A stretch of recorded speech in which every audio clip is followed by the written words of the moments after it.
শীতকালে একটাই সমস্যা, তা হলো আমাদের ত্বক খুব শুষ্ক হয়ে যায়। যাদের শুষ্ক ত্বক শীতকালে তাদের ত্বক আরও বেশি শুষ্ক হয়ে যায়।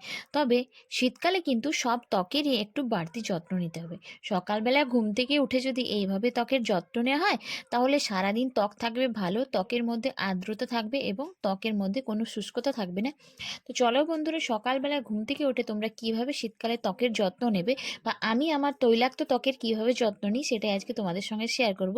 তো ভিডিওটাকে স্কিপ না করে প্রথম থেকে শেষ অবধি দেখো। তার আগে বলবো, এখনো পর্যন্ত যারা চ্যানেলটিকে সাবস্ক্রাইব করেন তারা আমার চ্যানেলটিকে অবশ্যই সাবস্ক্রাইব করে রেখো। প্রথমে আমাদের ত্বক খুব ভালোভাবে ক্লিনজিং এবং স্ক্রাবিং করতে হবে। তার জন্য আমাদেরকে নিতে হবে চালের গুঁড়ো। চালের গুঁড়ো আমাদের ত্বকের মধ্যে খুব ভালোভাবে স্ক্রাবিং করতে সাহায্য করে।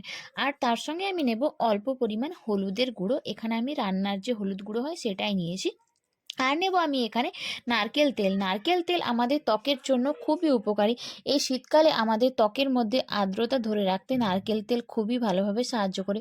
আমাদের ত্বকের মধ্যে সমস্ত ট্যানকে খুব সহজে কিন্তু এই নারকেল তেল তুলে দিতে সাহায্য করে। প্রথমে আমি আমার পুরো ফেসটাকে ভালোভাবে ঠান্ডা জল দিয়ে ধুয়ে নিচ্ছি। যেহেতু শীতকাল, আমি জলটাকে একটু অল্প গরম করে নিয়েছিলাম। এরপর আমি আমার ফেসের মধ্যে যে স্ক্রাবারটা বানিয়েছি সেটাকে আমি পুরো ফেসের মধ্যে লাগিয়ে নেবো। আমি এখানে চালের গুঁড়ো, হলুদ আর নারকেল তেল ব্যবহার করেছি স্ক্রাবিং করার জন্য। তারপর এটাকে হালকা হাতে 5 মিনিট ভালোভাবে মাসাজ করে তারপর নর্মাল জল দিয়ে ধুয়ে নেব। স্ক্রাবিং কিন্তু আমাদের ত্বকে করাটা খুবই জরুরি, কারণ আমাদের ত্বকের মধ্যে যে ডেড সেলগুলো হয়ে যায় তার ফলে আমাদের ত্বকের মধ্যে প্রচণ্ড পরিমাণে পিম্পলস দেখা দেয়। তো রোজ সকালবেলায় উঠে যদি এইভাবে ফেসটাকে ক্লিন করা হয় তাহলে সারাদিন ফেসটা খুব ভালো থাকবে। এরপর আমি এটাকে নর্মাল জল দিয়ে ধুয়ে নিয়েছি। তো তোমরা দেখতে পাচ্ছ আমার ফেস কতটা ক্লিন লাগছে। এরপর আমি ব্যবহার করব বেসন। বেসনের সঙ্গে আমি নেব ১ চামচ মতো কাঁচা দুধ। কাঁচা দুধ আমাদের ত্বকের জন্য খুব ভালো। তারপর আমার পুরো ফেসটাকে ভালোভাবে ক্লিনজিং করে নেব।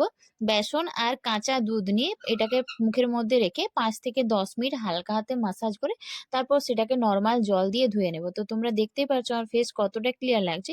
এরপর আমি একটা টোনার ব্যবহার করব আর একটা ময়েশ্চারাইজার আমি এখানে ব্যবহার করছি। তোমরা তোমাদের পছন্দ মতো যেকোনো ময়েশ্চারাইজার কিন্তু অবশ্যই ব্যবহার করো।